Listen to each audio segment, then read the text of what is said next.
I am so fucking sick of the people that go to a coffee shop and order for the office. Zach's coffee shop rants are what I'm here for. Sorry, Zach. Some of us have to get coffee for our coworkers. Go to fucking Starbucks. Put in that order with their app. Order ahead. Yeah, mobile. Only places with mobile Starbucks, order. Yes. I agree. Yes, go there. You don't get good coffee, okay? You want good coffee? Order just for yourself. Yeah. Maybe a significant other if you're going to get sex that morning. I feel like you have one more. But yeah. Or if you want one drink for yourself later, that's acceptable as well. Sure. But no more. You can only get as many coffees as you have hands. Yes, absolutely. I'm so sick. If you have to get the carrier, it's over. Go to Starbucks. That's what Starbucks is for. 2 days this week, the line has been held up because one day it was pouring rain. So the line is just out the door because this isn't a big coffee shop. So people are standing in the rain because your ass can't have a Frappuccino or whatever the hell you'd get at Starbucks. Also, is this coffee shop A, B, or C? A. This is A. Gotcha. All right. Just had to get the full picture. Right. Spit's good, huh? I just like the audacity.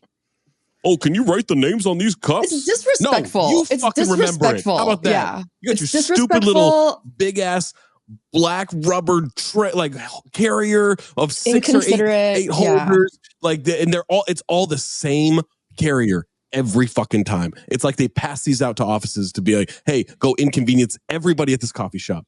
Yeah. I'm sick of it. So inconsiderate. Zach, have you ever thought about how you get coffee for your whole office? I do. And I bring my coworker with me. I will also say, I feel like you're allowed to go in at 3 p.m. and make a bulk order. Absolutely. But not during peak hours. Not during breakfast, not during lunch, not during the after work, rush hour, no peak hours. This go in the middle of the afternoon. 30 in the American morning. So disrespectful. Question. Yeah. Is it probably the lowest person on the totem pole? Yes.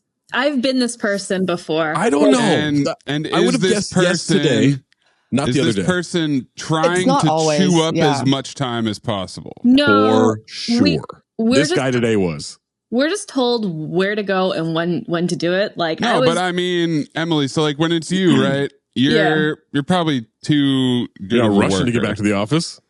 But if I ever got sent on any sort of gophering mission, you know what time it is? Sweet ass time. I'm taking my sweet ass time on that one. Yes, I'm going to Bed Bath and Beyond to get some new. You're doing items. Your Amazon Whole Foods returns, Well, we'll talk about that later. I actually don't do Amazon Whole Foods returns, Eden. But okay. God. Oh no. When I would do shopping for the apartments, when I would be replacing inventory lists, and my job was to go to Bed Bath & Beyond and get however many things I needed.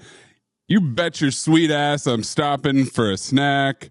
Yeah. I'm out of the office. I can't be summoned. If somebody asks me where I am, I have a legitimate excuse. I'm not in a hurry. There's no way.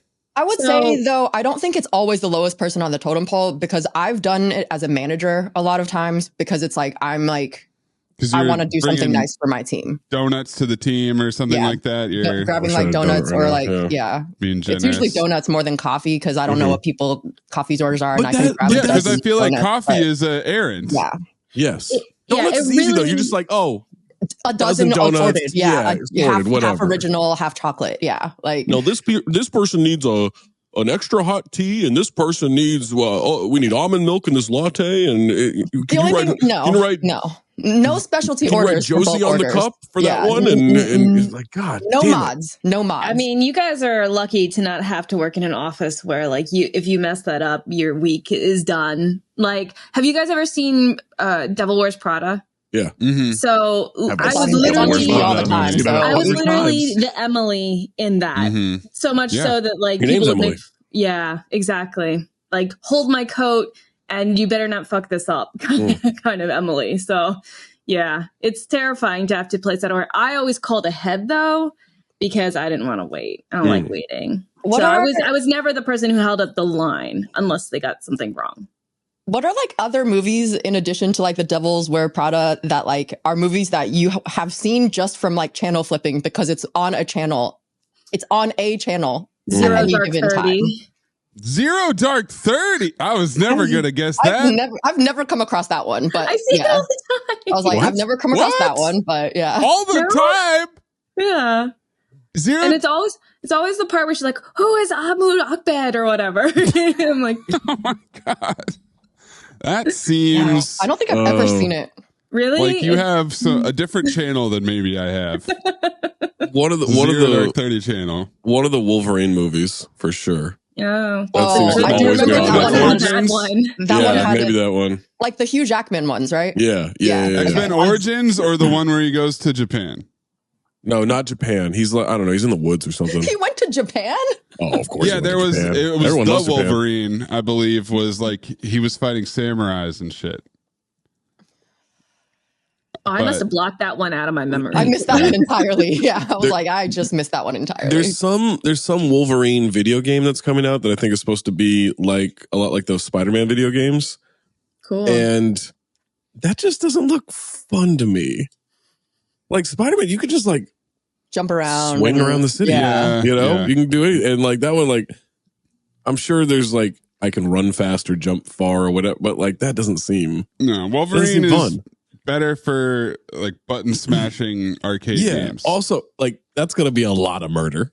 It's a lot of murder. It's a lot of like Spider-Man. You don't kill anybody. You just knock them out. Like that's a lot of murder. Yeah, it's murder and then what? Pining for a woman. And that's it. Yeah.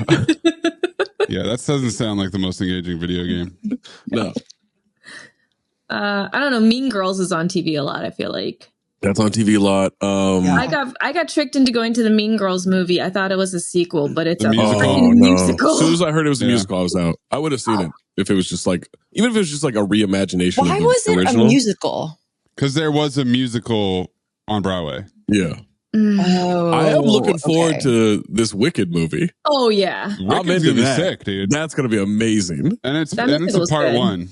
I've seen Wicked like 4 or 5 times live. Like I fucking love Wicked. Yeah. The funniest part about the Wicked thing is that Adele Dazeem is very butthurt that she's not in it, even though she's in her 50s now or whatever. Yeah. I don't think you could do that. No offense to her. Yeah. What did she? I get it. You know, I get it. You pioneered the role 20 years ago. Like you wish that you got the call or whatever, but let's be real about it. Like the characters are supposed to be young. That's the whole thing. Like think about this in terms of timing. How long ago was it that John Travolta butchered her name? So right? What was that? 7 years ago? It was 8 years ago? It was 9 years ago, Zach. 9 years ago? Yeah. I actually, so, you know, in the one time this month that I've logged onto Facebook, it told me like, it gave me the flashback thing. And it was from 2015. And I had like, here are the winners of the Oscars. And number 1 was Adele Dazeem. So that's how you know. Yeah. 9 years ago. So that was 9 years ago. That was 9 years ago, which was pretty past her prime already. Yes. No offense to Idina Menzel. You're great. You've got an amazing voice. Yeah. You're an extremely talented actress, but the game is the game.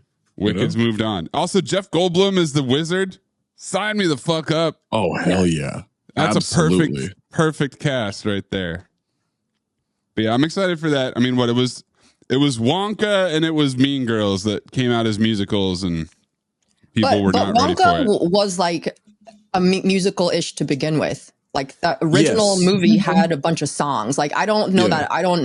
Is the new one technically classified as a musical? The original? No, I don't think it is. But is the new one as much of a musical or more? Or more? Yeah, it's more. Okay, that I'm not interested in. Like come on. Just give me another Wonka.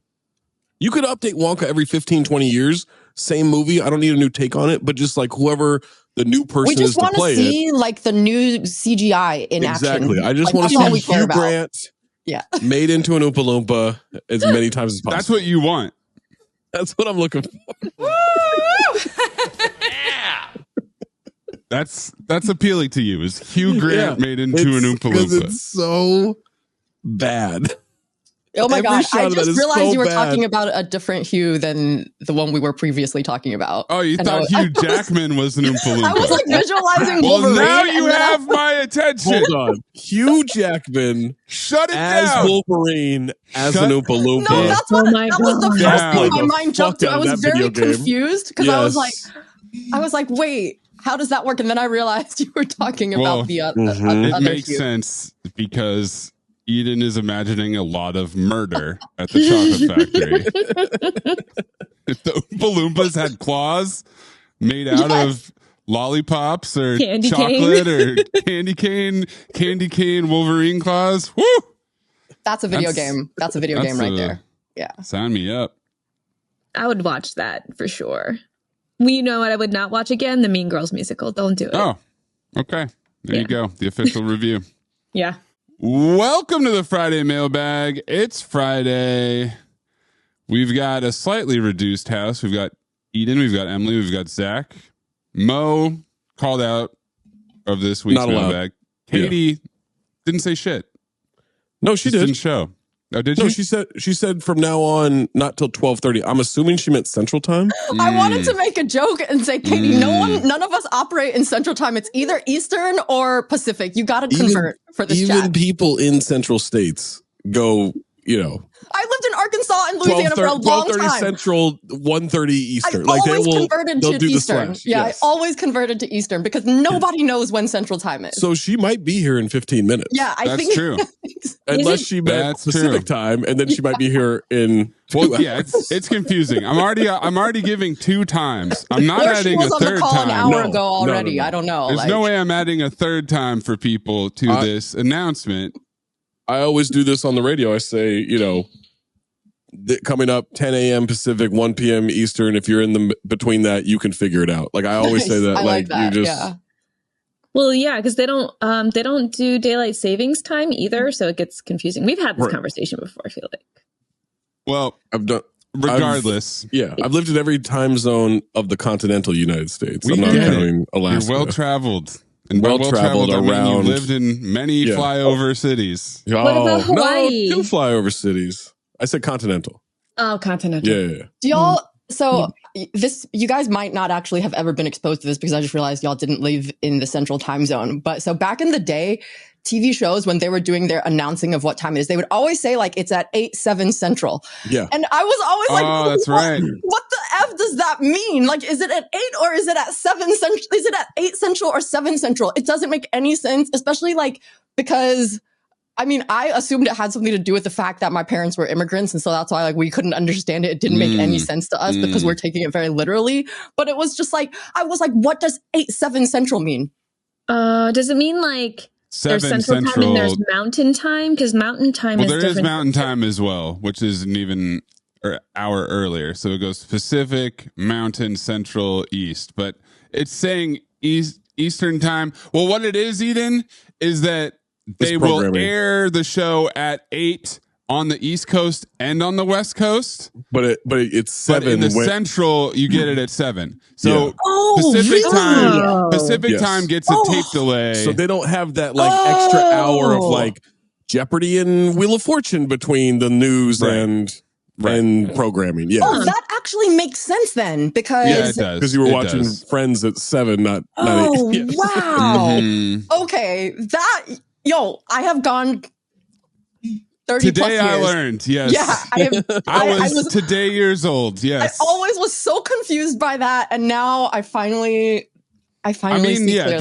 that only really came into play on things like Saturday Night Live, right?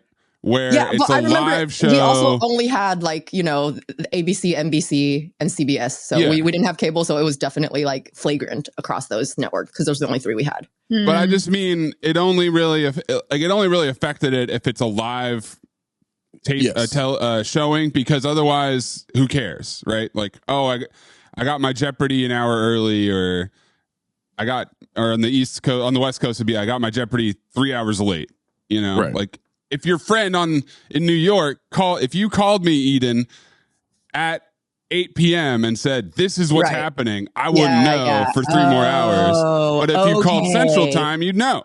Oh my God. Yo, they need this as in like a little legend at the bottom of the screen or something. Cause like how They need fine print. They need fine print for television. Just like, well, I think if you just turned on the TV at 7, if you just turned on the TV at 7, you would have been like, oh shit, Family Matters is on. You know, like. Oh my God, Family Matters is so good. I missed those Friday. I've rewatched a little bit of Family Matters. What an insane show. Absolutely insane. Matters. Yeah. What's in that? Never watched it. Yeah, never watched it either. What? Never watched it. It wasn't on the list of shows that was approved by my parents. Because zero educational value. Sitcoms, no educational value, according to my parents. I learned so much from sitcoms. Oh my God. We probably would have learned more about American culture and had, I don't know, could have. And time zones. We probably could have, we could have learned about time zones, but no, unless there was some math or science involved in the show, which is also why I was allowed to watch police procedurals because CSI, so much science and evidence. That's why one of the only shows I was allowed to watch growing up. That's why, because it was scientific, not because of the murder.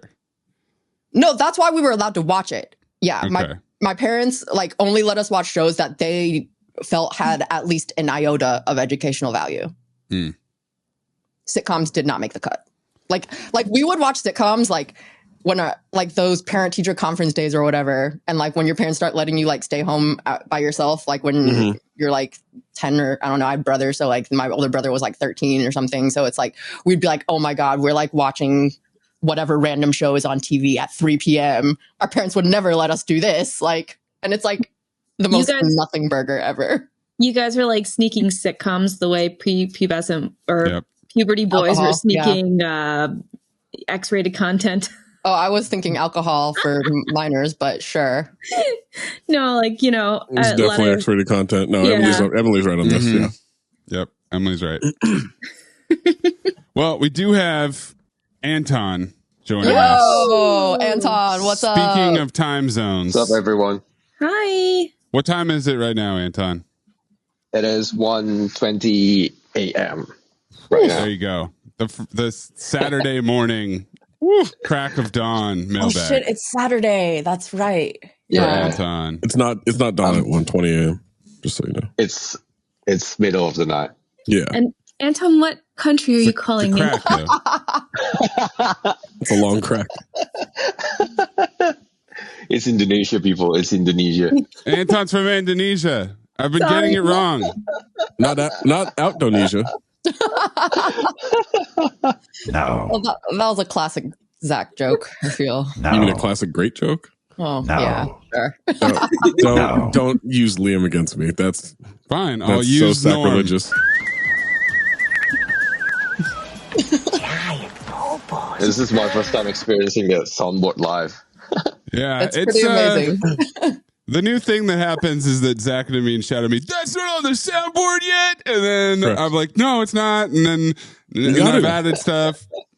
Oh, we're gonna add another page to the soundboard. Boo-hoo. I mean, the problem with that, Zach, is then when I actually want something, I'm fumbling around. I'm like, oh, is it on this page? And then by the time I get to it, the moment has passed. So you have the 32 key, right? I got a lot of keys on here, and I can start doing folders, so I can do I can put all the young Frank Dukes in a folder. I have the 15 key. It is not enough. It is not enough. I have 3 pages set up in mine, and it's annoying, like May says, to switch between the profile. It's so annoying. Flip pages. I'm trying to. It's not a big deal. Yes, says the man who doesn't have one and send me a soundboard. Try to figure it out. I'll do it. Send me one.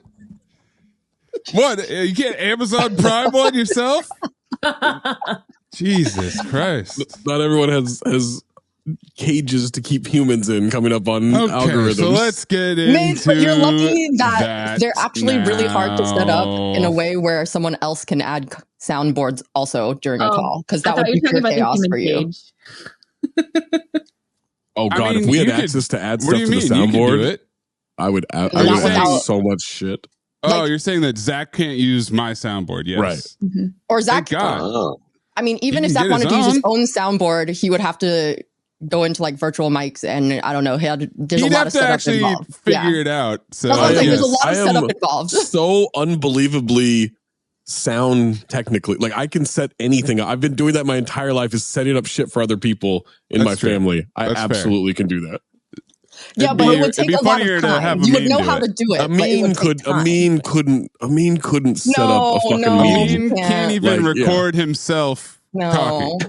Despite him loving talking about how he's like a pioneer, first one ever to have a remote recording set up before it was cool. Like he said that? So Monday. Somewhere. He did. Of course, he said that. Not even.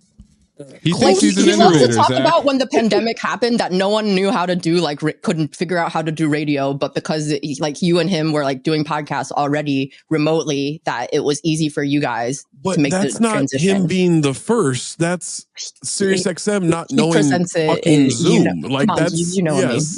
That's also that's also him not updating that setup since he pioneered it. 7 years ago, and that's why his mic sounds like shit if he's on the road. But it was Monday, okay? We talked about Amazon Prime last week. Oh, Maze, you got to get it. It's so cool. It's so helpful. You can get all these things. Here I am. It's after bowling. I'm going to In-N-Out Burger. Scrolling through Instagram stories, and what pops up but an Amazon ad? A cage. For a cage. Not a cage for like look at that. That is to keep refugees in. And Zach, it could be a chicken coop. I was thinking cage match. Like we're talking the chickens from Family Guy that Peter Griffin was fighting. Like, yes. So it immediately gets foisted on me. Oh, it's Miz, it's your algorithm. Why would this be popping up? What it is. I never got that shit. Do you want to know what I was searching for? Not earlier that day? Uncomfortable. That's evidence. Well, guess what? I'm gonna have to tell you. I was looking for a hat rack because I bought some new hats. I was like, how do people store hats? Let me look at some options. You could fit 2 million hats in there. Yeah. Yes. Hat cage was not on my list, unfortunately. So this thing pops up. I sent it to you guys and I said, is this your Amazon? And so then today I thought, you know what? How much does this thing cost? Because I want to know. Oh, shit. I need to try to figure it out. Oh, I don't even know if I could guess. I'm gonna $500? guess $450. What's the dimensions of this thing? Size? Yeah, what's the dimensions? No. I didn't have any of this information. You see the picture. You guys realize the funny thing is the fact that it doesn't matter what the answer is. I'm still not going to have any sort of like sense of scale for like. Emily said 450. Come on, Eden, you know how to price the cage. Throw a number. All right, $7.99. $500. So we had 500. You guys are all wrong, okay? Because $40. it turns out that it's a toy. Oh. It's a toy. It's a playset. Oh, see, now you guys are making fun of my question about what the dimensions of this thing are. Well, no, we're not making fun of it. This is exactly why I didn't say what the dimensions are, because I didn't have it. Okay. Steel cage only. So what the hell? This makes even less sense. Wrestling toys? What are you doing? Why am I getting a toy cage match set? Were you talking about wrestling? Why is it not giving me the context that it's a fucking toy wrestling? That's a great point. Kit? Yeah. Why is it just a picture of a fucking cage? Does it include the wrestlers? No, come on, Anton. You know how this works. Everything else not included, okay? That's really expensive, though, for a little toy cage. $49.99. Also, like, what do? You just throw the toys in there and then shake it around? Like, you can't. You can't have a cage match. Play out WWE. Like, but how do you play with it once it's in the cage, Eden? You can't reach inside the cage. There's no ceiling. Oh, yeah. I thought it was open. It's not open top? Is it? Isn't it? It's got to be open on the top. Steel cage only. Yeah, steel cage only, Anton. No, toys not included. Toys not included. Foundation not included. Yeah, the roof not included. That is so sad. So are you going to get Amazon Prime then? No. You should. I'm not. I'm not, and I can't wait to see what my algorithm shows me now. That I've searched for a cage several times, trying to find the most expensive cage because I assumed it was large and expensive. Also, you should probably get a Nicolas Cage bobble hat or something. I hope so. That's what I would hope would show up next time instead, Anton. Also, I learned that some bird cages are wildly expensive. Wildly expensive. Thousands of dollars. Bird everything is a racket. What the hell what's the difference? It's a racket. Why is there a bird cage for like $7,000? I mean, is it like gold plated? Does it have like special compartments or like bird feeder automatic? Does it any special features? Like, come on, sell me on this $7,000 bird cage. Same stupid question. Does it include the bird? Yeah. In that bird cage? Bird not included. All right, so here we go. All right, this is the results for the most expensive bird cage that you can get. And no, it's not Hank Azaria. Like it's just a cage. What are we talking about here? Wow, why is this $5,000? Is it made out of ivory? What is that? Yeah, stainless steel parrot cage. This one's in a corner. By the way, parrots, get the fuck over yourself. I'm so sick of parrots. They're scary smart. Like they need the steel cages because they can like unlock their own stuff and like walk around and. Yeah, no, they can't be trusted. No, definitely the most untrustworthy. $200. This makes no sense to me. Does it come with parrots? No, yeah. we established that the birds are not included. I don't know that that's true. It not only ensures beauty, but also a healthy and safe living environment for birds. I can only assume for $4,200, either that thing is the size of a condo, or it comes with, I don't know, 25 birds. It should, but it doesn't. Now we're going to move on to the questions. We've got some good questions this week. Paul Bull saying you're doing a reverse Lent. And you have to get hooked on something for the next 40 days. What do you choose? And he says, if it's something addictive, you're completely normal again after 40 days. So go nuts. Am I going to die?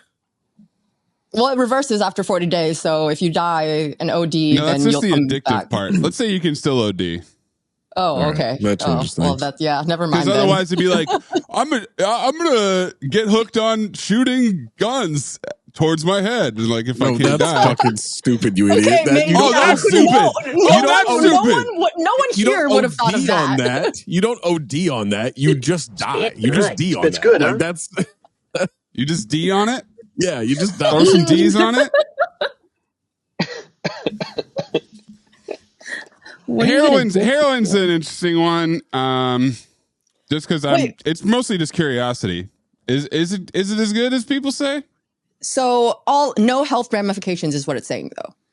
So like it's basically saying that like after 40 days. After 40 days, if it's something that's like if it's cigarettes, for example, you can just go cold turkey and it's not going to like destroy you. But I can't like eat chicken, like fried chicken and pizza for 40 days and have the weight just disappear off. No, I would imagine. Okay, never mind then. Yeah, I know. So, I went the same route in my head. I think running, because I don't like running. Sports is the easy answer there. Oh, I love running. God, it's the best feeling in the world. I think it's pretty obvious, guys. I get hooked on phonics. Running is the only. Running is like that joke. Run is the only physical activity that I know you weren't paying attention. I feel you can get close to like a drug high on. Yeah. I've gotten off a treadmill before and felt like I was still on the treadmill, like zipping around the gym. Yeah, that's not a high though. That's just fucking psychotic. Like that. There's no like that whole runner's high thing. All that. It's all bullshit. I'm sorry. Like you feel endorphins, sure, but I've never, even when I rant, like I've never run and then been like, man, this is just like weed. Like that's not. I'm obviously not saying that, Zach. Come on. Otherwise, why do I even exist? Like, come on, please. I'm saying it's the closest that you can get. I'd say an orgasm. That's not a sport. Are you not addicted to orgasm right now? No, if I was addicted to orgasm, I would not be on this podcast, right? Be having an orgasm. Why don't you just combine them? I like it. Well, I don't think that's HR friendly. It's okay. You're already fired Emily for on not that one. bringing us I don't all think coffee that's HR this friendly. morning, Zach. So don't worry about HR You at this moment. Go with the group order. It's bullshit. Yeah, I mean, you're gonna pet my dog like that's gonna make things better. No, you're in front of me. Let me go in front of you. What if they bought your coffee? No, because I still have to wait for this fucking group order. Wait. And we'd have to write his name on it so he could tell it apart from all the other ones. I don't know. Reverse Lent. What's something that you would give up for Lent? You know, is sugar or like drinking or fried food. Like I'm not. It was 12:30. I'm not doing those extra. I don't think. I think the answer is heroin because I'd like to try heroin. Yeah, and then I'd like to not be addicted to it for 40 days. You would and then what? let it go after. You'd I'll keep a pet. What type of pet? For 40 days. Dog or cat, whatever, for 40 days, and that's it. But then what I'll let it go after. But then what are you doing? Putting it down? Like what's happening to the pet? Are you killing it? There's no repercussion here, right? Yeah, it just doesn't count. 40 days is gone. Something has to happen to like that. Something has to happen to that pet. It doesn't disappear. Okay, it's not. It's getting hooked on having a pet. But it's the not. heroin disappears. What are you talking about? I'm confused now. The heroin disappears into my body. Yes. What? I don't then have to worry about. I wonder if that heroin got a home and is being fed. Yeah. After the 40 days, I'll get married for 40 days. I wonder if they're going to euthanize that heroin. It's been a week after the 40 days. And then my wife will just be euthanized once I'm done with those 40 days because, my marriage is over. Let's say this is someone else. Lent is to give away their pets for 40 days, and I'll take care of that for 40 days. Perfect. And then after that, I'll give them back. Yeah, there we go. Okay. Yeah, everyone, it's a win-win. All Yeah. right. So you're gonna adopt. You're gonna foster kittens for 40 days. That's what you're gonna do. Yeah. Okay. All right. So Katie, I don't know what's happening, but I want to do heroin. Yeah, I figured we'd be on the H train with me and Zach here. If I'm ever terminally ill, my first stop is heroin. If? Well, when? Are we counting now? My terminal mental illness.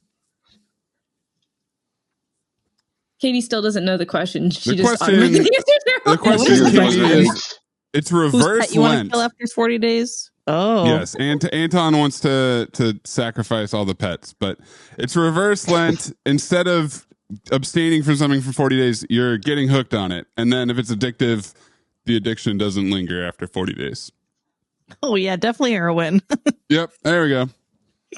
For sure. We did it. Yeah. Next question is going to be easy one for you, Zach. Beep Count asks, what's the best way to clean the lenses on Oakleys? Oh, microfiber bag. The bag that comes with the glasses? Absolutely. You want to wash not it? Just a little, not just a cloth. Like it's a bag. No, it comes in all Oakleys come in a bag, in like the little cloth bag. That's a microfiber bag. That is meant to clean the glasses with. Oh wow, that's actually that's actually smart. Yeah. Dual purpose. And then when you wash it, no fabric softener. Yeah. What's the best way to clean your fake lensless glasses so they look real? You just leave them on the counter for a while and then remember you have them. You're not out in public like fake doing the fake sleeve clean on the lensless. I'm not a mime. Isn't this all just a mime performance of someone who has glasses? My entire life is a mime performance, I guess, in some way. Yes, with the sound turned way up, way up. Way up. Oh, it's turned up real good. You knew I'd like still that got them, Oakley? Okay.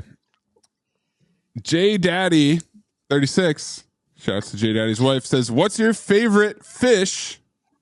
I think he says to eat. Triple tail is the best I've had, with yellowtail tuna being second best. What's a triple tail? Yeah. Great question. Sounds like triple an alien fish.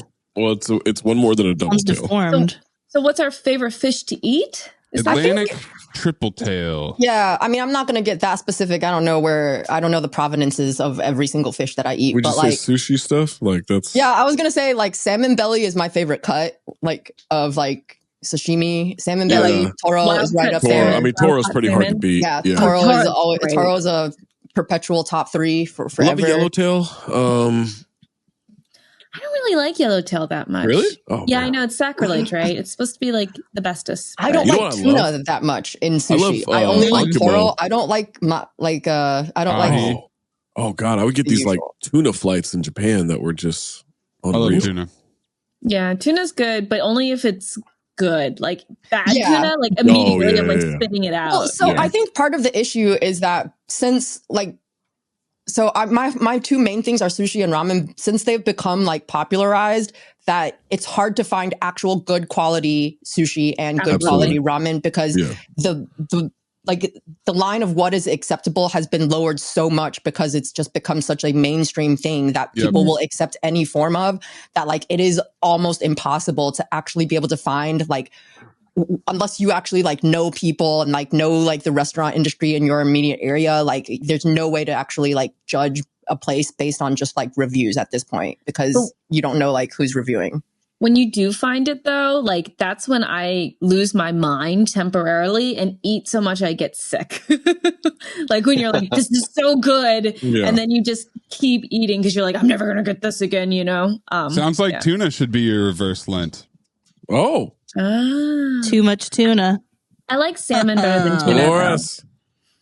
Is that Dolores? Yeah. I mean, I like salmon. I like tuna. Those are obviously like the staples. A good swordfish steak with teriyaki grilled. That's a good call. I don't need the teriyaki, tasty. but yeah. And Chilean sea bass is extremely expensive and a bit overpriced. But if you get a sea bass from like a nice restaurant, that shit hits. I love searing a tuna steak. I do a good marinade and sear on that. I love ankamo. That's a low key like the monkfish liver. I love that. I love that on sushi. I love that as like just a little nigiri or something like that. Like, oh my God, it's so good.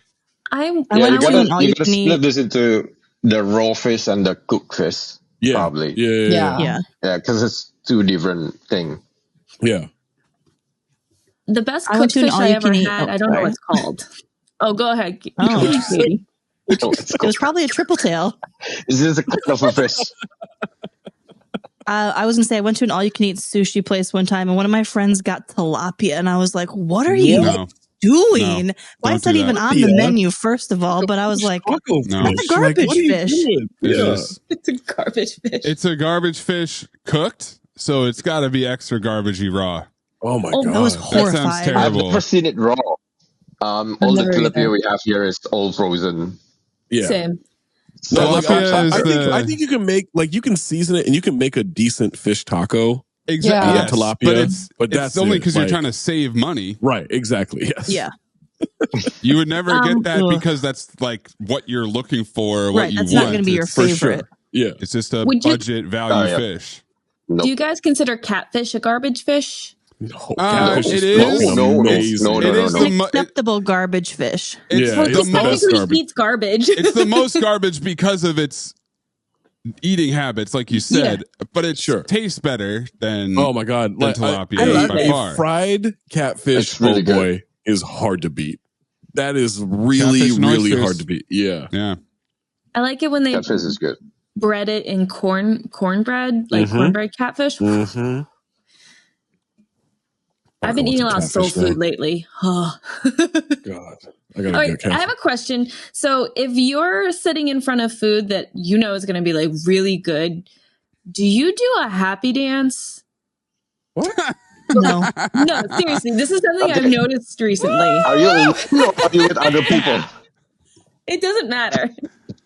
It doesn't matter. Give us a taste. It does. I Give us a promise taste it of does. the dance. It feels a little performative. It's a little like you sit down and you go like, yeah. Are you gonna box it? I've seen 4 different people do this and none of them know each other. Let's watch the hand motions, please. Okay. I'm trying to I'm just trying to help you here. Okay. The dance was fine with the shoulder shift. You gotta. Now he's all horned up. I like Emily. I like Emily sure doing everything like is visible, Emily. her kickboxing warm up when she gets a plate of catfish. She's just like ducking. Dance. No.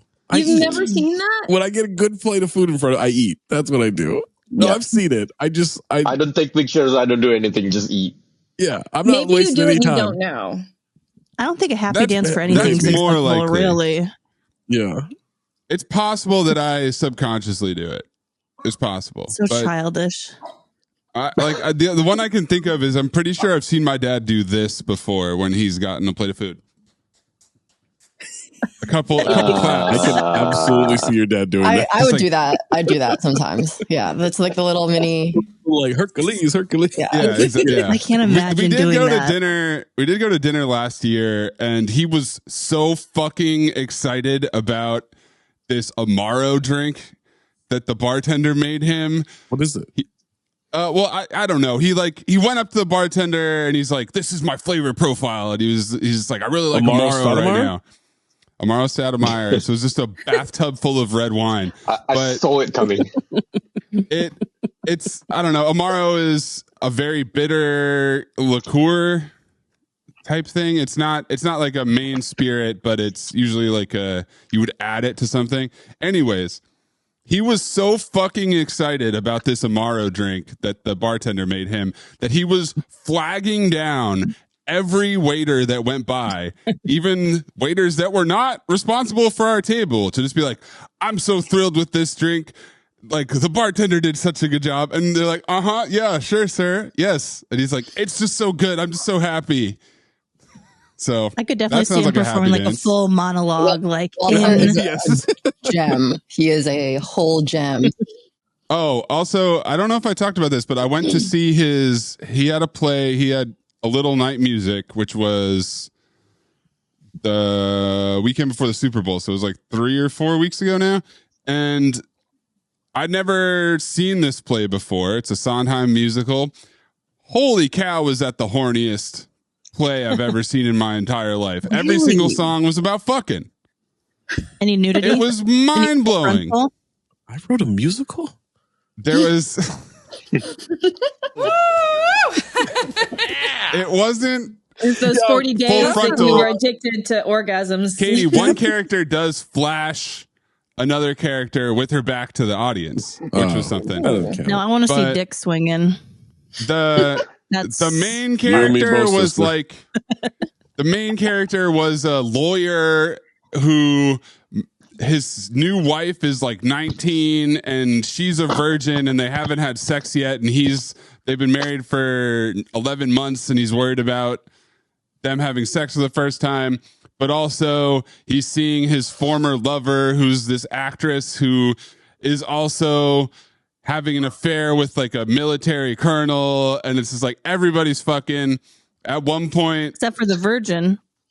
At one point in the second act, this servant comes out and sings the song. She's been around, but she's not like a main character. She comes out and sings a song about how she wants to get married, but there's a lot of dick out in those streets that she's got to get after first before she can lock it down for good. And I was just like, is this real life? Like, this was a Tony Award winning musical? And of course it's a Sunday matinee show, so it's all geezers in the crowd. It was wild. It was an experience. Yeah, I'll take any part.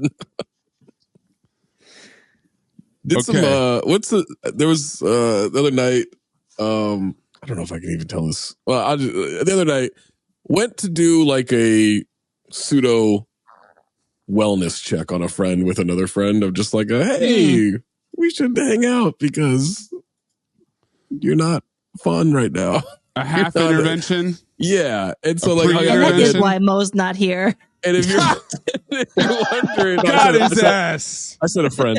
And if you're wondering how well it went, after we left, we then went and got drunk the rest of the night to go decompress. Like, it was like, we're like, hey, you want to have a drink to like decompress? It was like, yeah. And then just like 5 hours later, it was like 3 a.m. I'm like, fuck, I need to go Like, 15 this drinks. is terrible. But happened upon just a little nice like Wednesday night karaoke at one of the bars. Not Karma. Karma. Haven't been to Karma. No. Oh God, I wish it was. Oh, I need. Did you see Sutton was there on a date? Yes, but not, oh my not God. the WeHo one, right? I think it might have been because there's one in the Valley. There's one in like Encino. I think it was that one. I don't think Sutton would go into WeHo. There's no way she would. Remember? Oh, you didn't watch when she used to. You didn't watch the old seasons. No, she berated the mayor of WeHo for giving her parking tickets. I mean, name them. Look, the meter maids in WeHo are terrorists. Yeah, 100% they're terrorists. But there were people. You shouldn't be allowed to sing a sad song at karaoke. Yeah. What song was it? Because mine was usually Boulevard of Broken Dreams. Good Lord. It was on par with that. Whatever sad it was. Sad songs for karaoke are for like when you like do like the room, rent the room for yourself to like go cry. Yeah, like, for your own group or... Yeah, that's this called is in a bar. Yeah. And I just don't think that should be allowed. If it's a good singer... It wasn't. I know they're not, but like, if you're actually there to sing... Well, no, in LA, you do... There are people trying out. I don't know for what, but there are... I hate those people. Yeah. The horny musical theater people? Oh, my God. Oh, yeah. No, they go to piano bars. It's a different scene. Martini. It's 9 o'clock on a Saturday. All right. I used to work at a cocktail piano bar. Did you? Dueling. That's got to be awful. Oh, the dueling piano bar. In New York? No, in Arkansas. Did you? Like, pianos in Arkansas? Ernie Biggs. Shouts to Ernie Biggs. Did you do that because of a potential boyfriend that you were trying to... Good question. No, I did not. Good follow-up He was a pianist and, I really got into it and Eden started singing show tunes in Arkansas. Ike asks, channeling my inner Larry David, is day sex really better than night sex and why? Not unless you have blackout curtains. I'm not trying to have the light of day shine upon me in that moment. I don't know if it's better. I do love me some falling asleep after sex, so if I get to do that, I don't care what time of day it is. You could take a nap though if it's during the day. That's true. I like to be asleep once I'm asleep. Yeah, I like a morning sex. Okay, so that's day sex then, right? Morning day. That counts. I mean, afternoon sex doesn't happen often, but when it does, it's nice. Yeah, it's always a nice surprise, right? It's always a nice surprise, but you can't make that your everyday. That can't be. You're like, I didn't even plan on going to Burger King today. I'll meet you right here tomorrow at 2:30, huh? And then I'll go pick up coffee for my office on the way back. Oh God, order a 10. One time when we were working for Brian, I did pretend that my roommate got locked out so I could leave work in the middle of the day and go fuck and come back. Well, we were doing last Rampage shoots at the Improv, and I was like, "Oh my God, this is crazy! I'll be back. I don't know when exactly, but Ansley's fucked."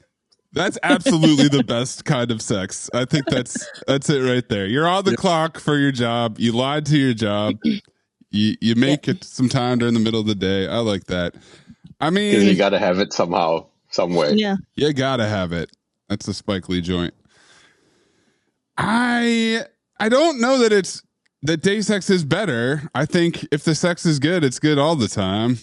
And I think there's pros and cons to morning and night. I think night you're fighting off fatigue. I think morning you've got, potential morning breath situations and yeah, that's the one that always like for me, I'm like, oh, but no one's brushed their teeth yet. Yeah. And what are you going to do? You're going to get up and brush your teeth? You're going to call a 10-minute timeout for everybody? Kissing during morning sex? That's insane. Well, even if you're not kissing, you're avoiding the face entirely. Just breathing on each other. You just pillow over the head. Yeah. You just turn your head away. It's fine. You just both people facing the opposite direction. Yeah. That's how you do it. Yeah. Yeah. Like two people sitting on a subway. You know, you're not making eye contact. Or you're only making eye contact. It sounds like Ike has not explored morning sex or day sex, considering that he has 7 children or whatever it is. That's surprising. Try doing it during the day. You really got to find the time. No, if he's already has 7 children, don't do it during the day. Okay, yeah, correction. Maybe don't do it at all. Yeah. Get a vasectomy. Yeah. Maybe and stop. then do it whenever you want. Maybe stop. I think it's just 2, but it's time to shoot blanks. 2's too many as well, kids? by the way. Yeah, that's 17 children. Is that right? No, he's doing us all a favor because of people like him, we don't have to have children to keep the earth populated. Thank you, Ike. I think we're good though. The world's ending anyways. We don't need to keep populating it. Like we are fucked. What's the point? A friend of mine just had a baby, and this kid is adorable. He's 6 months, and he's great. But also, it is a nice reminder that it's fun to like hold a baby, walk around with a baby, then just give it away, and never have to think about it again. God, what a that. I don't want to hold it either. I'm like, and it's fine. I can see it, and that's already too much. One of my best friends, she has a 3-year-old and like a almost 1-year-old at this point, and it's like, kill me. The last time I went to go hang out with them and like visit them, I was just like, I forgot what the specific moment was. It was like something where I was trying to figure out what the 3-year-old was saying, but it wasn't making any sense because they're a 3-year-old. And then I was just like, I looked up at my friend, I'm like, can you help? And she's like, welcome to my life. This is what I deal with 24/7. And I was just like, one talking about having a kid. One shooting out of care of it all the time. All the time. All the time. That's all nuts. The time. That's so unreasonable. You can't just leave it in its kennel. I felt there were definitely moments when I was over there. Yeah, no, I got it. I got it covered. Her and her husband were just like, Eden's got this for like 15 minutes, and just like we're off doing like random other stuff around the house. I was like, great, that's how this is, huh? I'm just gonna leave me with the kids. Nothing quite like the foist of a child. That's the ultimate foist. Here's a little tip for new parents out there. I'm gonna go to a movie. You keep doing your thing. Here's a little tip for new parents out there. You know what's not an interesting conversation? Anything about your babysitter. Yep. Oh. Also, or your baby. Also, the shows that you put on to entertain your child. Also not interesting to people without kids. Not going to get the Bluebee reference. No, nope. I'll listen to au pair stories if they're about like really fucked up people. Wow, your rich ass called her an au pair. Mm-hmm. Wow. I said a babysitter. You're like, yeah, au pair stories are so interesting. Not even nanny. Babysitters. From the trailer park, don't interest me, Zach. I only interested au pairs imported from other countries. No, au pair was a great film, by the way. No, this is why. Because babysitters are just hardworking young people. I was a babysitter. An au pair is like an adult person who chooses to like be a nanny and like travel with rich people everywhere. Yes. So there's like a certain type of but usually it's because they don't have that many other options in life though, right? Like I don't get that was anyone's like first choice. Usually like young hot girl, like women. Usually it's so they can make an excuse in the middle of the day and go have sex. The baby? With somebody else. Are you sure they're taking care of the baby? Taking care of the husband. It's true. Au pair. An au pair. Yeah, pair. Babies don't like it when I hold them because I'm too bony, I think, or something. What? Like as soon as I come up, fingers are too bony. I don't have your equipment, Katie. They're not interested in me. And I can't give them what they want. So unfortunately, love and comfort. Let's just false advertising. Babies and Katie, they're like, she's got the equipment, but she's not playing the right sport. Oh my God. Yeah. What a tease. That's rough. That is tough. Juliano, like, jackpot. Oh fuck. Juliano wants to know, what's your ideal protein for a burrito, for a taco, and for a quesadilla? He says his opinion is it's a different answer for each one. I'd agree with that. Yeah. I think. So where do you guys want to start? You guys want to start with quesadilla? What's the ideal protein for a quesadilla? Chicken or steak? chicken. I like just like cheese quesadilla. I don't like a lot of stuff. I like the there. cheese quesadilla. Yeah. If I'm getting a protein in there, it's going to be It'll steak. be chicken. Oh, really? I don't like chicken and cheese together. I think the steak is. I think steak usually. I don't like steak and cheese together, but also I think the steak when put into a. You don't like cheesesteaks? Those are two different conversations. Oh. No, I'm saying like steak is like a steak quesadilla is like cubed steak, right? Like that's usually what we're talking here. Or like skirt steak, shredded carne asada. It's usually too chewy. Like most places, right? Like I'm sure if you're making it yourself, you can make it properly, but it's too like the steak at like a Chipotle or something like that, or like it's a little too chewy for me, and I don't want to. I'm not eating a quesadilla so I can chew a lot. Yeah, it's hard to bite into too, right? So like the whole piece of meat comes out. Yeah, that's why I feel like like most places, the way they do chicken for a chicken quesadilla is way more. That's fair. Like kind of a line for what you're eating. I have a possibly controversial statement about chicken. No way. You? Don't you dare! Don't you dare! I don't like shredded chicken. Oh no, that's okay. That's okay. It's not controversial at all. Shredded chicken is trash. It always feels. It's no matter how much sauce it's drenched in, it's still dry. Yes, but chicken in a shredded chicken in a salad works. No. Anton. No. You haven't tried my mom's family. You're right. I haven't tried your mom's family shredded chicken. Okay. I don't know what I've tried. Send it over. It's not dry. It's a bit spicy. It's got the skin part. It's all the breast part, the thigh part. It's really good. I trust that your family makes a great one. I mean, in general, sort of across the board, for places that serve shredded chicken in any form, it's like massively disappointing. How do you know keep why? It from not being dry? Do you know why it's usually disappointing? Because it's breast meat that's been overcooked. Because it's overcooked. Because it's usually boiled. Why? And then shredded with a fork. Because it's easy to do. Meat. Yeah, and it's probably leftover meat. Yeah. Most of the time. Exactly. That's true. Yeah. It's not prime chicken. It's like economy chicken. It just always blew my mind. I'm like, I don't understand how this chicken is drenched in sauce, but it's somehow still dry. Yeah. Special talent. I mean, I think because a quesadilla is cheese forward, that is why I prefer steak. But I mean, is anybody getting like a carnitas quesadilla or like anything else? No. I was just thinking that. I just don't think I've ever. It's just never occurred to me to order it. Quesadilla. No, I've gotten a shrimp quesadilla before. I've had it before. I've gotten it before. I don't agree with that. You need a sauce in there with the cheese to make that work. I'll go with pork or anything. I just want regular cheese. Just give me a cheese quesadilla. I love a cheese quesadilla as a side to my taqueria experience. But I do go flour tortilla, not corn. For the quesadilla? Yeah.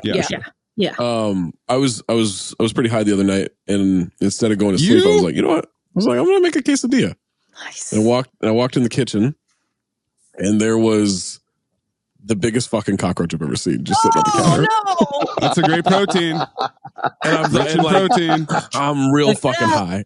I'm real fucking high. And like cockroach, it's so dry. Yeah, it's so dry. Well, you haven't tried Anton's mom's shredded cockroach. Mommy talk. But so I'm like, oh, I gotta kill this thing. I'm not just gonna go to bed. Like I gotta kill this thing, and I want this quesadilla. And so I'm like, all right, what am I gonna like? I'm looking around, like I gotta crush this thing with something, and then it fell off the counter onto the floor. It was such a big cockroach; it landed on its back and couldn't get up. That's a turtle. It couldn't flip itself over. That's a turtle. I grabbed a massive cutting board and I just slammed that shit down. Oh, shit. A cutting board? That's fucking insane. And then you threw away the cutting board, okay? Don't worry. Yeah, you threw it away, right? It's been 6 times in the dishwasher since it has not been used. It'll never be the same.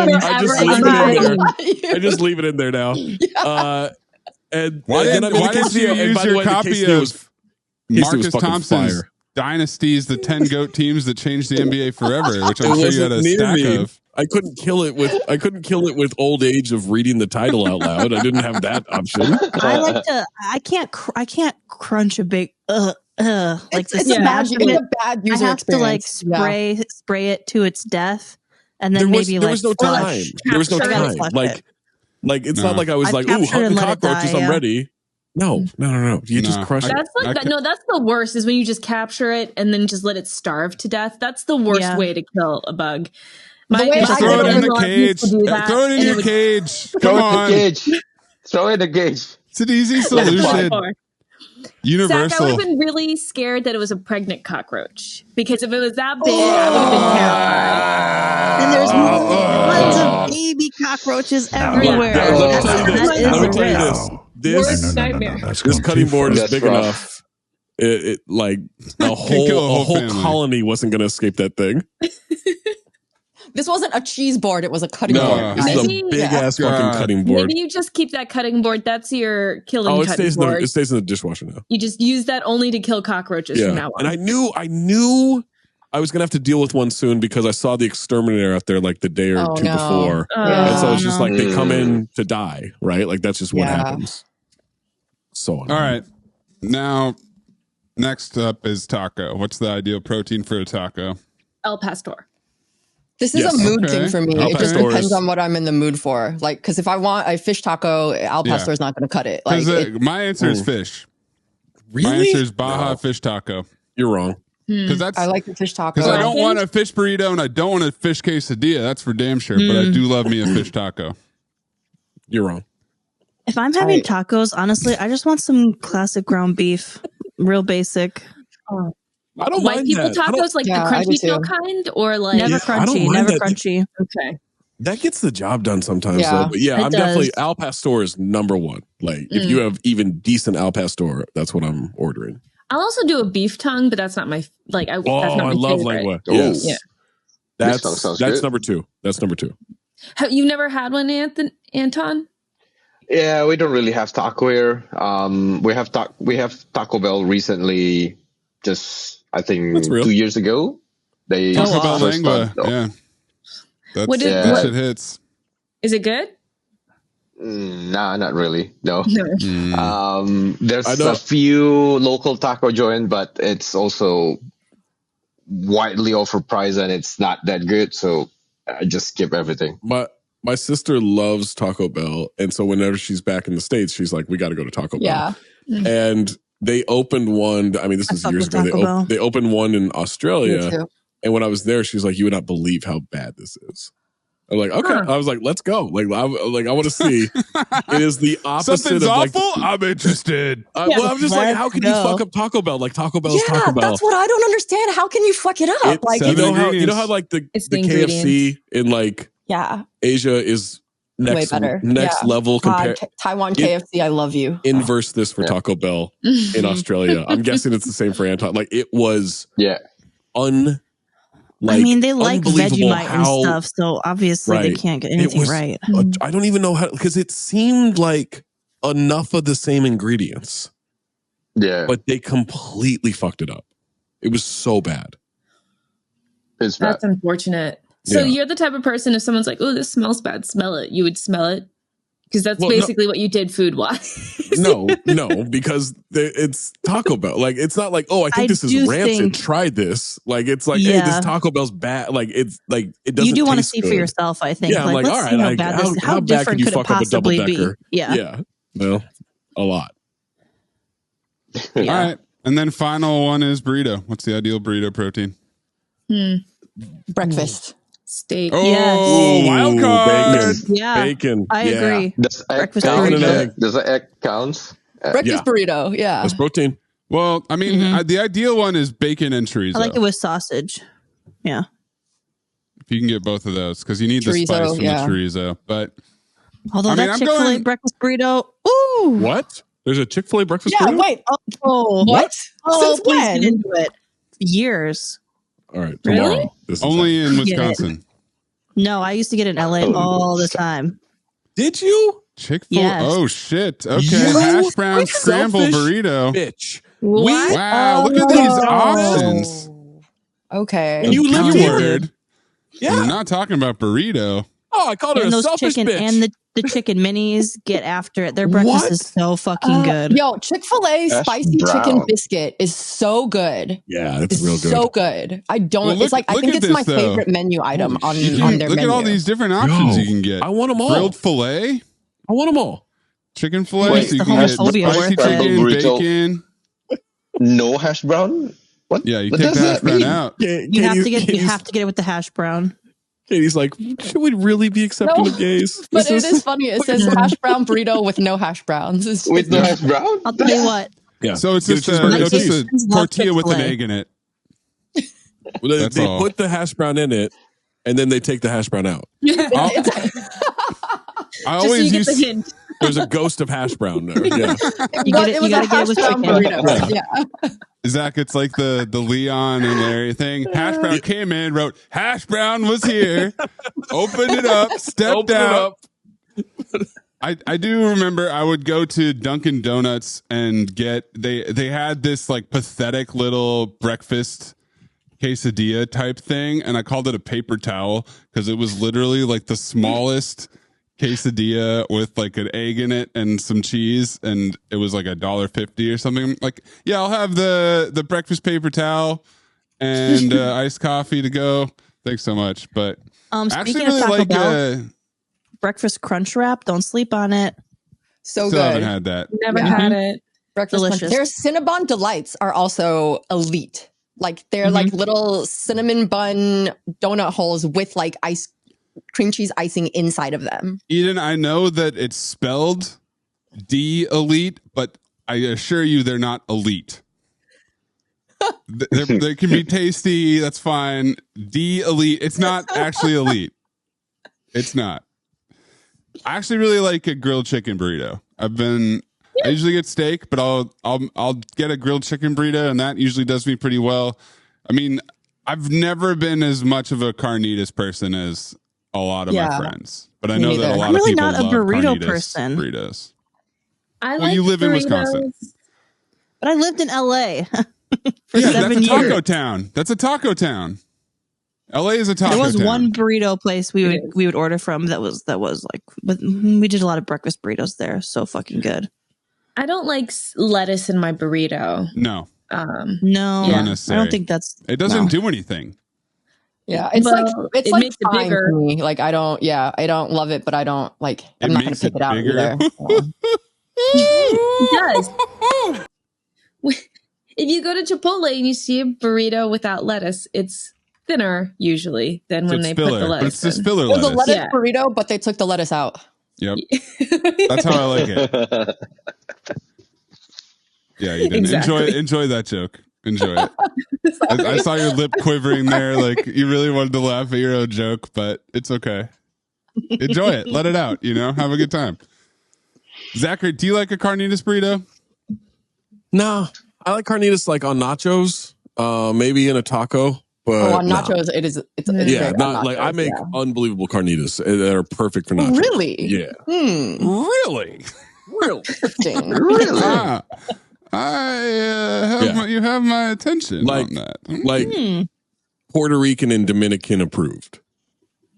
I just think I'm always like surprised when people can make something like that. Like that's actually not like you specific, but I just mean like, oh wow, you're able to make that at home by yourself. It's honestly not difficult. Like you'd be surprised how easy it is. It's mostly just like the rub and then how long you're willing to cook it. Don't even tell me that twice. Also the secret ingredient, douse that shit in a little bit of tequila. Oh yeah. Spits good, huh? Wait, I don't make that because I am intimidated to go to the meat counter at the grocery store. This is a thing. This is 100% a thing. It's like I was literally talking to my girlfriend about this yesterday because she's scared to go to the meat counter. She's scared to ask for like if she doesn't know what she's gonna get, and then she's also what Kenny calls the bar. Intimidated to cook it. My nickname in high school. Cooking chicken, for example, is honestly, it's so easy. You season it, you pop it in the oven, you flip it over a couple times, you check on it every like 5-10 minutes. As somebody without an anxiety disorder. That's what I'm saying. It's the anxiety is just like this fear of the unknown that you're gonna like ruin the meat somehow. Just throw it in a Just throw it in a pot and boil it until it falls apart. I'm confused. Is this specifically just like the meat counter, or like can she order stuff like at the bakery? Like, well, ask Emily. Well, yeah, I love the idea of Maze answering this though for Emily. No, Emily, I got this. Okay, you know what? It's the whole grocery store. It's intimidating. Well, the shelves are too high. I was actually in the gym yesterday, like jumping to try to reach things, and nobody helped me. They just all stood around laughing. And I was like, thanks. Well, yeah, because that's fun. You couldn't just go like get a chair or something? I could have gotten a box that you jump on and pushed it all the way over, but that would have been just as ridiculous looking. That's overkill. Yeah. I'm intimidated to go to the meat counter because I don't know what to get or what to ask for. Mm-hmm. Like, because if you know like the cut of meat or like how much you want and all that kind of stuff, that's one thing. I never go to the grocery store with a plan. So I'm like, I've done it once or twice and I've always kind of just, it never works out well. And I'm only intimidated in like Jewish delis that are really, really busy where you have to like yell and know you order like that, you know, if you're under pressure and you don't know what you're getting. I totally get that. That makes a lot of sense. Yeah. And then I just panic order whatever is the easiest. Pastrami, you know, like, I don't know. Yep. Makes sense. Well, we're going to throw it to the Patreon now. So if you want to hear more mailbag talk, you head over to that Count the Dinks Patreon. Gray Jedi Strick, he says, what is the perfect number of episodes for a TV series? Is there one? And so we can start with the perfect number of episodes for a season. And then I think everything's 10 now, though, right? Like the perfect or 6 if you're True Detective. 6. 6 was terrible, and it honestly contributed to why the show flopped in the second half for me. Was because it felt like, all right, let's just wrap this shit up. I don't have an ideal length, but I'm sick of shows that are set out to be renewed season after season because the writing is you don't have a complete story. Tell a fucking complete story in a season. I don't care if you get a season 2 or season 3. You can add on to that or whatever, but each season of any series should tell a complete story. That's all I care about. Like complete the story arc. It doesn't even have to be a good ending, but end it. Like, well, Eden, what if I throw this at you? What if it's a 3-season story where each season is an act that's been planned out? Only if you can promise me that it's not going to get canceled. Okay. So you'd rather have 1 season limited series be really good. And then if it's so good that people are watching and it gets renewed, they go into season 2 and they have to make shit up? Yeah. Your Honor. When you're like, oh, we're not getting anything else. And then surprise. I just don't think that I don't think that it serves any TV show to like just have a continuous story for more than like what show has done that well in the last like 5 years? No shows do that well anymore. Has done the long-term plan? Yeah, the continuous. I mean, the last one was probably Better Call Saul, right? That's what I was thinking it's too. Better Call Saul, and that's a weird one because it's like connecting to. Yeah, it's actually easier to draw that out. Yeah, I mean, I would say like the one that's done that like had a very good first season that didn't answer everything, and it remains to be seen because the second season hasn't come out yet. Is Severance, which is the Adam Scott show on Apple when TV. We're gonna get it. Yeah, they haven't announced it. I don't know what's going on. It's 3 more months. Been delayed, but like the first season was good. Thanks, Biden. And cohesive, and then I'm waiting on, but like there's definitely more in the tank, so I'm waiting on that. But yeah, like unless it's something like The Righteous Gemstones, where it's like we have this family and it's a comedy, and what we're more or less going to do is essentially spin it out, and like, oh, this season Steve Zahn's around, or this season it's Eric Andre, like that. That's a more reliable show format. But in terms of like, I just don't trust shows to like finish their stories anymore. Like that's why I stick to Korean and Asian shows that set out to tell a full story. Did Succession do a good enough job of that to you? I actually lost interest. Yeah, I felt like at a certain, like, I think if it was 3 seasons, that would have been almost perfect. But like, I just at a certain point, I'm like, yo, somebody fucking succeed. Like, what are we doing here? Like, there's no one actually doing any succeeding in this show. The show's called fucking Succession. Like, you know, like how long are we going to drag this shit out? Like, I'm tired of waiting like 2 years in between. That's what I also think doesn't make sense. Yeah. Like, why would you tell half of a story or 3/4 of a story, leave people hanging, and not even know when the next season is coming out? Like, or even like Yellowstone, the current season, we've only gotten half of it, and it's been over a year. Mm-hmm. That doesn't make I'm like, that's a terrible user experience. That's a terrible user experience. Like Severance waiting forever. I was watching the second episode, I think, of Mr. and Mrs. Smith yesterday, and I saw What's His Nuts, and I was like, where the fuck is Severance? What are you doing here? Go work on Severance. God. Curb's the only show that pulled that off, right? Of where they could take years in between. Gap. I mean, they're on another level because they took 6. Right. But I also feel like that's a different thing. It's not like that's just whenever Larry wants to do it. Larry's and you can watch each episode of Curb, and like it doesn't really matter where else like the story. Like you're gonna get a good watching experience from each good individually, and they're good like stringing together for a season. Right. Well, Mr. and Mrs. Bad Smith. Sisters. Yeah, Bad Sisters. Bad Sisters is probably should have come back. Don't you think? Which Katie? is another one that Mr. and Mrs. Smith keeps throwing people from these Apple TV shows in my face that I'm desperately waiting for the next season. Them? Yeah. Oh, look, Sharon Horgan's here. 2 in a row for Severance and Bad Sisters. Michaela Cole showed up. Remember when she had a hit show 4 years ago and then hasn't done anything since? Oh yeah, wow, forgot about hurtful. her. It's very hurtful. Did you guys ever watch For All Mankind? That Apple TV show? I didn't. I heard that it got good in the second season, and I just the idea of watching the first season of a show to get to a good season sounded excruciating to me. It definitely like is a very slow build for that. Like it gets good at parts it's good in parts of the first season, but yeah, the second season gets super good, and then I don't know if there was a big gap in between seasons, but I realized I just stopped watching it at a certain point. I tried to get into it the other day. That is not a show you can just dive back into.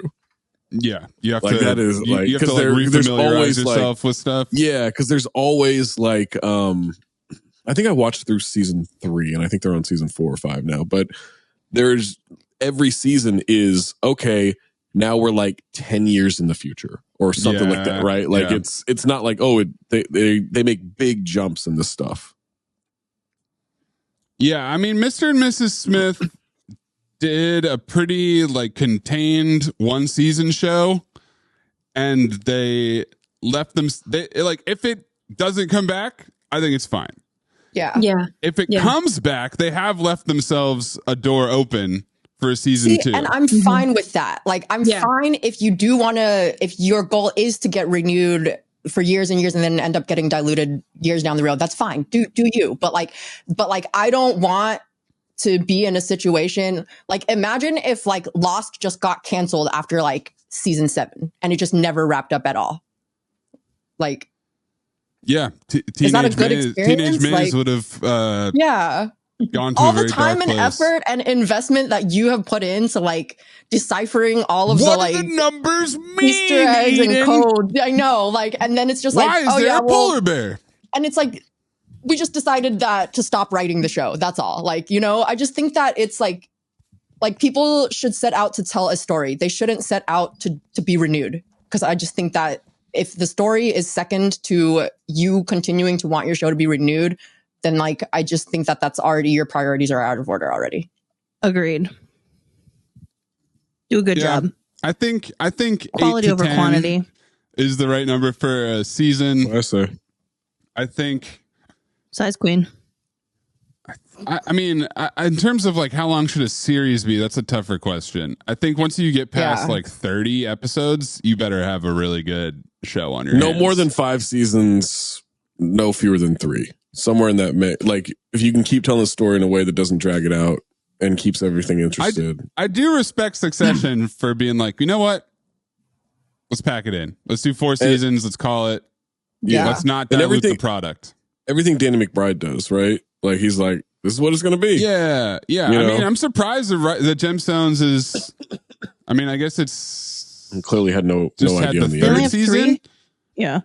So like, I wonder how many more he will do, you know? But I did like, yeah. Gemstone's over.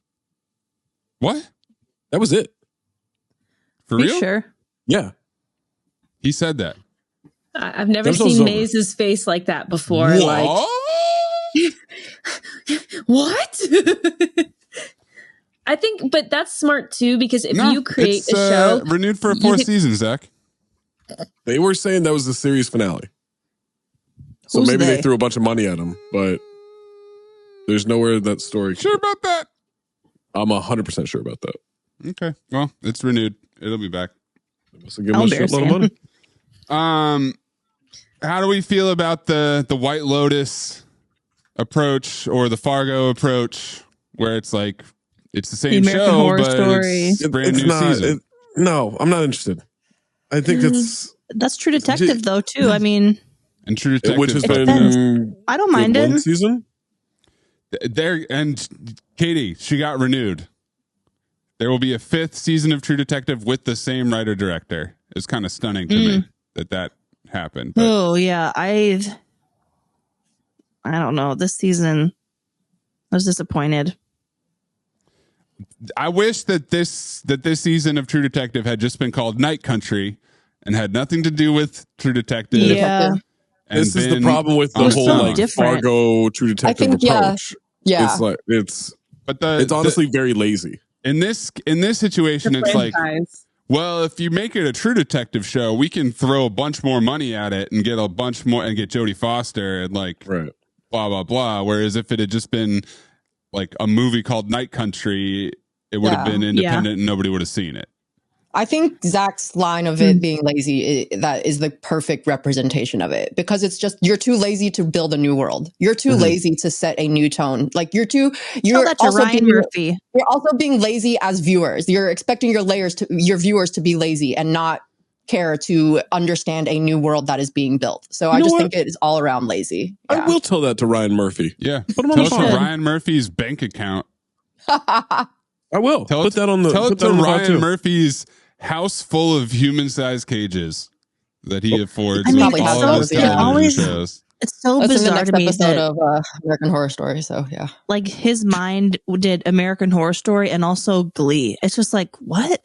It doesn't make sense, but I do think that he's two things more, he's more of a like connector producer, right? Where he just like he's got like 7 to 10 things in production at any given time, and he's got a huge network of people to give projects. Make something good.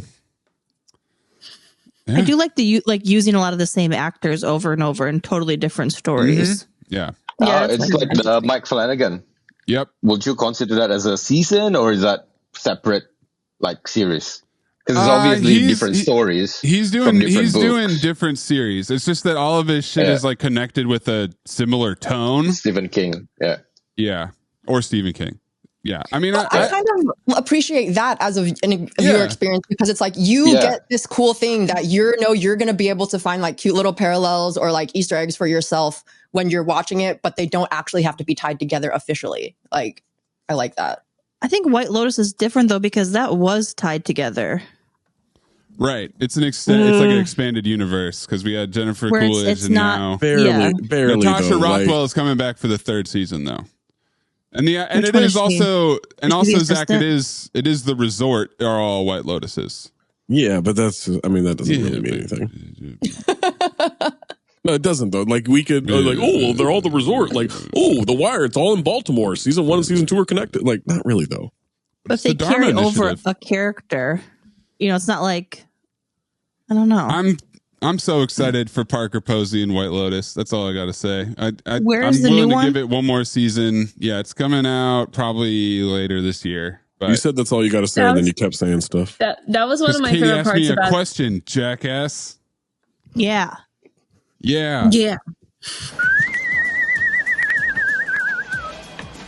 Where's the new one based? Thailand. Yeah. Thailand. Okay.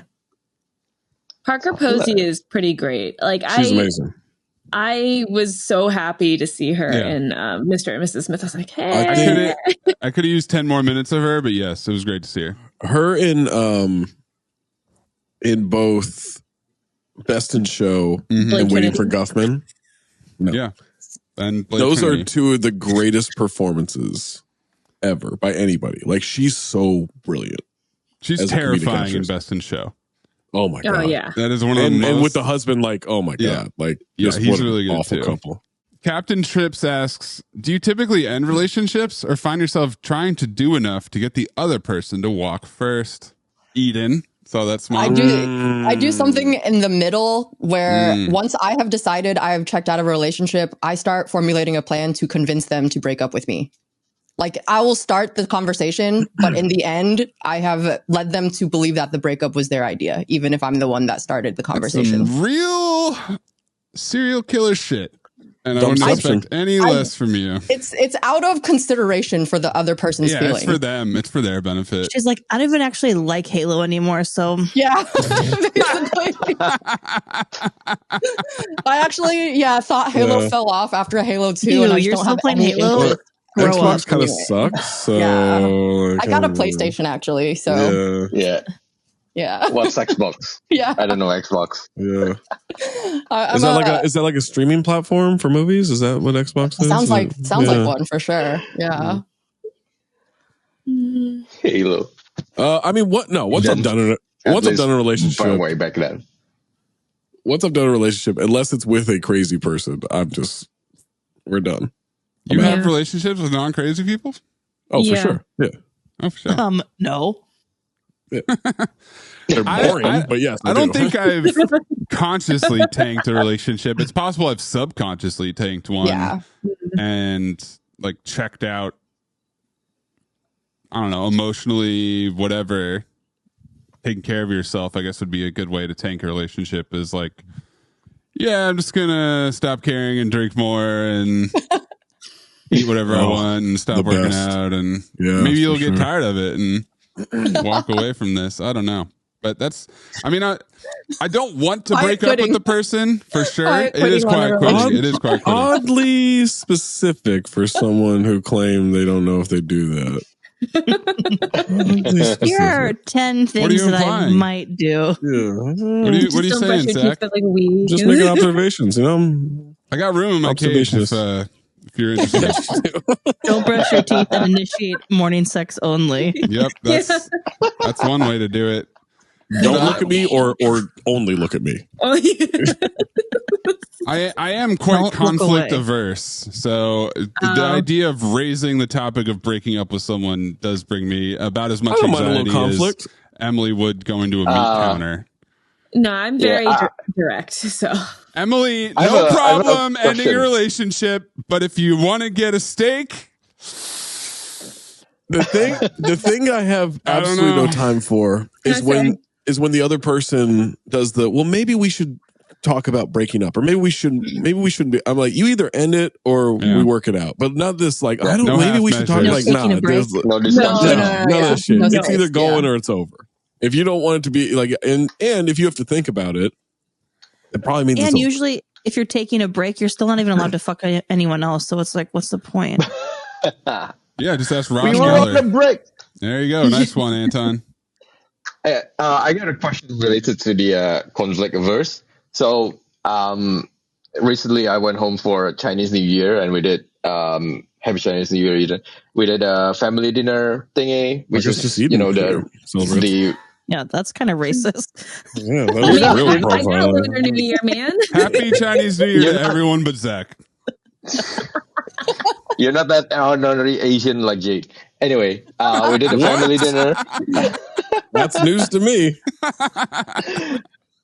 You got to join the Fresh Off the Bench podcast first, Zach. R.I.P. We did the family dinner thingy, and it kind of brings me to the question, which is in this type of setting, New Year, Christmas dinner, Thanksgiving, whatever. Are you the type of person who brings up like a sensitive topic or a sensitive issue that's currently ongoing in your family, or will you like just shut up and let the dinner goes on and not? I've ruined enough holidays. I mean, I do it Asian style. We just try to avoid it. We just try to avoid issues entirely. We pretend like they're not there. The caveat to this is that you are not allowed to be the problematic one. You have to bring up other person's issue. A voice. I'm not bringing it up, but if someone brings up something, and I have something to say, I'll say it, but I might not start it. I guess it depends on what it is.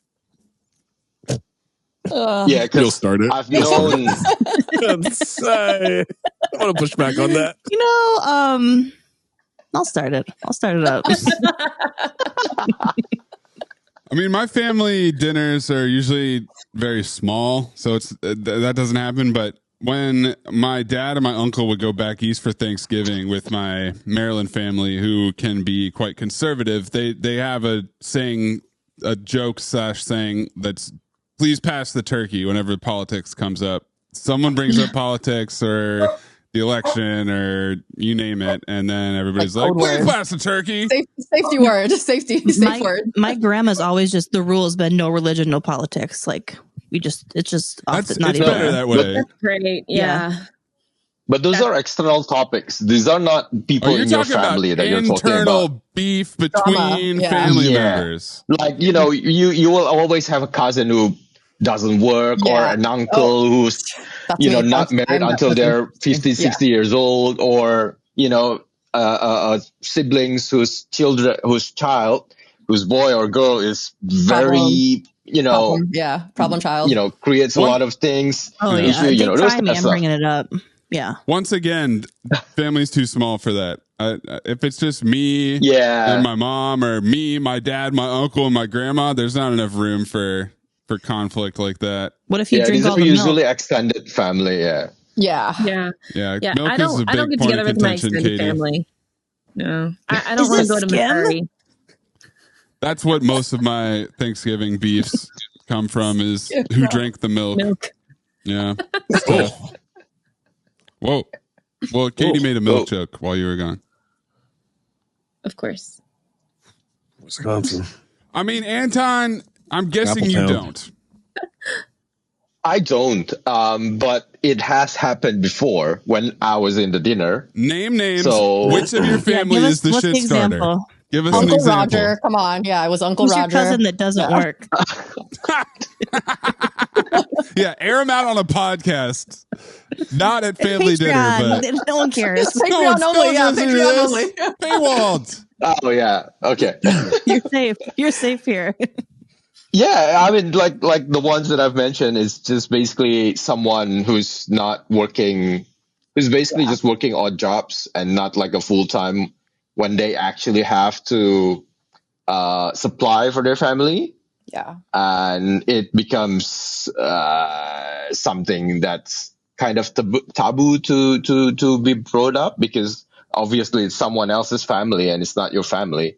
But it's one of the elders that will bring it up, and then everyone got awkward and like they're just like the elders love to bring it up. The elders love to bring up that one cousin that isn't doing shit with their life.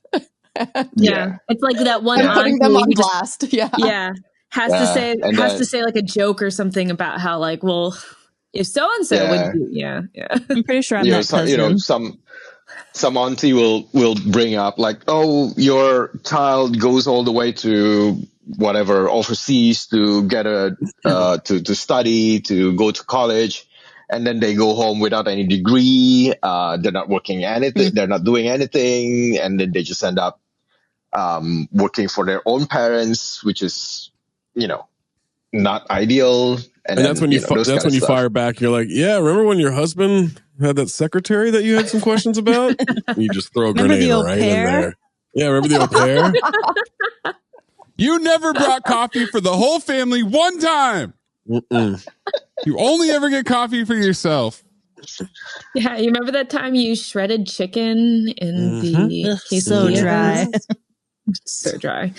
I'm the one who's always trying to like keep the peace. So if someone brings up something like bad or awkward, I'm like, so what, did you guys watch the game the other day? Or like, Yeah, I'm she goes straight to the weather every time. So it's supposed to snow. If there's an argument that starts happening, like they're sniping and stuff, I'll just flat out go, yo, cut the shit. Like, knock it off. Like, it's not a change of subject thing anymore. I'm like, yeah, let's stop. Let's stop. How quickly would Eden or Anton, would you get like slapped or have something thrown at you if you yelled at the elders and said, hey, cut this shit? It would never happen. Like it would absolutely just never happen. Like no way. Yeah. Well, I've always got a fuck off chamber. So. Well, I feel like they would give you a pass too. Cause like, I feel like. Because I'm a celebrity. Yes. Ugh. Because you're white. I want to bottle that sigh of disgust. Put that on the soundboard. Real quick before we get out of here, Curb. Zach, thumbs up, thumbs down on the third episode of Curb. What was the third episode with Remind me what happened. Sienna Miller at the airport. And nobody texted anything in the group chat, so I forgot to watch it. I think it was a step down from episode 2. It was not as good as episode 2. No. It was pretty nice. I think I enjoyed it. I'm not. All right, I'm not here for like episode 2 was a 10 and this is an 8.5. I loved the episode. It was great. I enjoyed it. I laughed the whole time. Great episode. I'm not here for the roller coaster meter with it. Let's talk Love is Blind. Anyone watching that? Not yet, but I'm diving in this weekend. Is there a reason why I should watch it? Super high tomorrow. Yes. There's a lot watch it. more now. What is this season better than the other ones? Because I watched like one and I was out. Nothing's going to be the first season, right? First season was great. Last season was so bad that I don't think I watched last season. Almost nobody made it. There were like 2 couples that even went to the altar.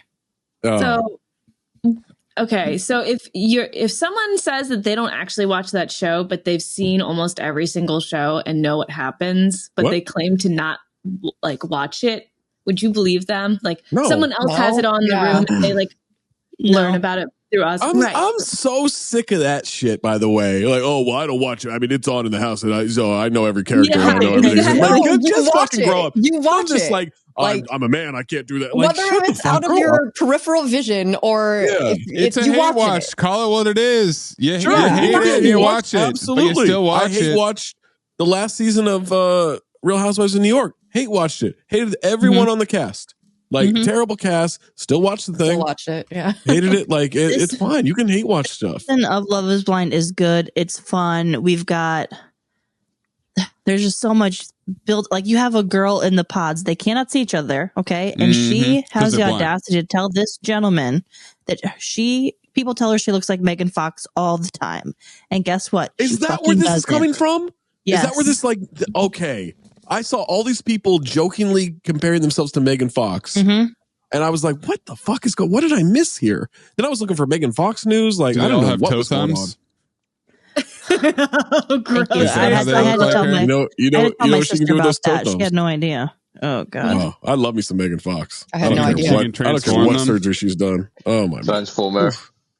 Yeah, she was great on New Transformer. Watch the new season of Love is Blind. I mean, there are 9 episodes out, and then I think the rest drop Wednesday. The final 3, maybe. Curb this week was vertical drop, horizontal tug. He's sneaking in on the golf lesson. Oh, right, I thought that was great. You didn't like that? I thought it was solid. And then the other plot, I just thought the second episode was so good, I guess, is really the thing. And then the other subplot was Freddie Funkhauser, Vince Vaughn, and his neighbor, and she wants a sperm donor, but he's fucking his neighbor, and then Leon gets put up for the position, and it's all about Leon showing his balls to people. And then Larry uses the tactic. Yep, which felt like a shout out to Long Ball Larry from back in the day. Now it's Long Ball Leon. Yeah, man, I can't believe you didn't like this episode. I don't know, it wasn't as funny. I don't think that's all. Oh man, I thought it was great. Yeah, it's still going strong. More crazy Susie outfits. More classic Larryisms. Him in the bathroom. Oh, and we got Richard Lewis, who's still alive but looks dead. Yeah, Richard. The thing with Richard Lewis was terrible. Like he's gonna put Larry in his will so he can trick Larry into putting Richard in his will, and then they argue about who's gonna live longer. Oh, if I may, you got to listen to Conan's podcast with Larry David as the guest. It was either from like a couple weeks ago or maybe this. I can't remember when, but it's so good. One, Conan's podcast in general is so fucking good. I love that podcast. It was such Conan. Okay, Conan. It was such a delightful Cohen. I was like, who is that? Coen brothers. They have a podcast. Yeah. Just one. It was such a delightful conversation. You can tell like they're friends and know each other. There's a lot of great like just little stories and everything. And Larry's just in a fun mood, and I was just smiling the whole time. It was great. It's Conan Needs a Friend, right? Yes. That one? Yeah. Thanks so much to Anton for joining us. For Katie, Eden, Emily, and Zach, I'm Anthony. We'll catch you next time on the Mailbag. Bye. Bye.